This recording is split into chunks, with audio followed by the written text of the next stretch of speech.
275 article 270 के अंतर्गत और इसके अंतर्गत जो भी हमारी 5 वर्ष के बाद जो है वो एक फाइनेंस कमीशन जो है उसका गठन किया जाता था और वो स्टेट्स में जाकर के जो हमारे उसके बारे में जो है वो सभी स्टेट्स में टूर करते थे और अपनी रिकमेंडेशन जो है वो सुधारते थे और उसके तहत खर्चे होते थे जिससे कार है जिससे वो आय के जो दूसरे सोर्सेज हैं उनके बारे में वो बड़े विस्तार से सबसे चर्चा करते थे। मुझे भी कई बार मिनिस्टर जो थे वो बैठते थे और चर्चा करते थे और वित्तीय प्रबंध के बारे में फिर हमें पैसा मिला। उसके साथ इंटरम रिपोर्ट आई, उसके आधार के ऊपर भी 11,435 करोड़ की सहायता दी। लेकिन 16वें वित्त आयोग का जो अभी आवाज से क्या हुआ है कि जो हमारी हिल स्टेट्स हैं उनको सबसे ज़्यादा नुकसान, क्योंकि जो हमारे खर्चे हैं होती थी और जो वहाँ से पैसा अर्जित किया जाता था उसको आगे जाकर के जो है वो हम अपनी इनकम ऐड करते थे। वो ऊपर जो है पूरा प्रतिबंध लगा दिया गया, कोई भी ग्रीन शेयरिंग नहीं होती। क्योंकि मुझे भी बड़े लंबे समय तक फॉरेस्ट मिनिस्टर रहने का मौका मिला है, तो ग्रीन शेयरिंग जो है उसको उस पर राजीव गांधी के हमारे प्रधानमंत्री तो अपने उनको कहा था कि जो हमारी इनकम जनरेट होती थी फॉरेस्ट से वो एकदम से अपने बंद हो गई। तो उन्होंने कहा कि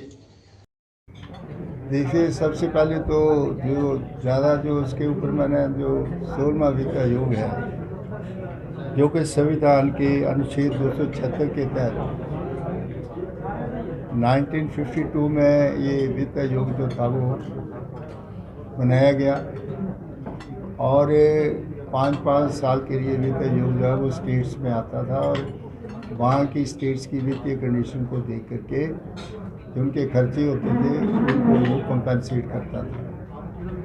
लेकिन बड़ी खेद की बात है कि 16वें वित्त आयोग वो एकदम से जो उसका अवार्ड है उसको जो है वो बंद कर दिया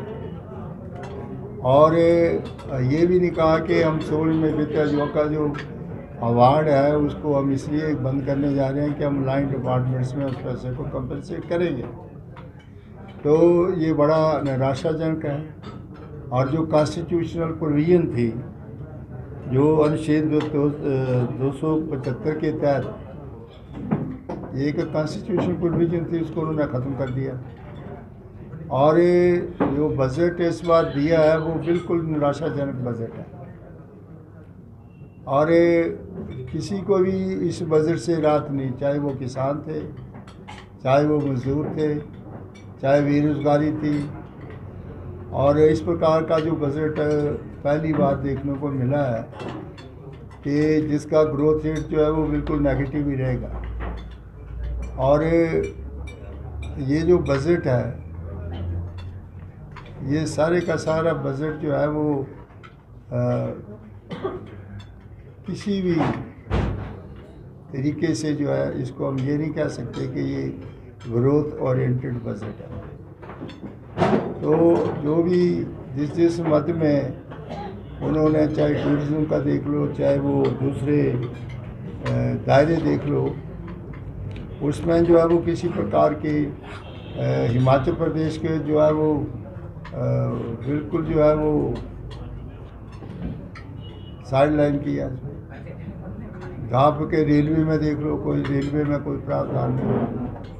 इसी तरह से आप ये देख लो टूरिज़्म पोटेंशियल का उन्होंने बहुत का एक सर्किट जो है वो नॉर्थ ईस्ट स्टेट्स में उस पर हिमाचल प्रदेश का कहीं नाम नहीं है। तो बहुत सी बातें जो इस बजट में होनी चाहिए वो है नहीं। तो इसलिए बजट आप देखते हैं कि जो डिस्ट्रीब्यूशन ऑफ बजट है वो स्टेट को कितना आता है, इसका भी जा कर के वो डिस्ट्रीब्यूट करेंगे, स्टेट्स का कितना कितना शेयर आएगा। और किसी में मत में भी चाहे बागवानी हो, चाहे कृषि हो, चाहे रोज़गार हो, कोई भी इसमें जो है वो